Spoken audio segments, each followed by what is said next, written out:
So hello guys, তো আমরা মা আর আমি জল আনতে যাচ্ছি।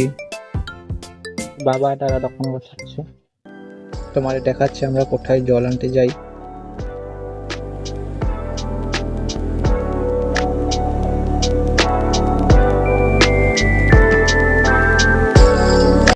আমাদের জল ভরা হয়ে গেছে, এবার আমরা যাচ্ছি ঘরের দিকে।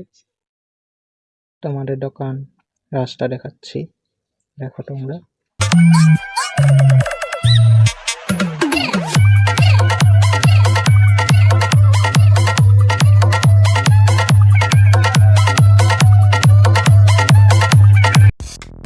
এখন দোকান লাগানো হয়নি, বাবারা এখনো দোকান লাগাতে পারেনি।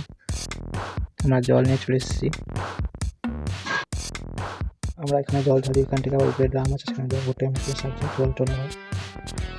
তো খেয়েছে, তারপরে খেতে বসেছি। মা খাওয়াবে দিল, চিকেন ছিল। তো খেয়ে দিয়ে সেভ করেছি। তো আজকের জন্য ভিডিও, গুড নাইট।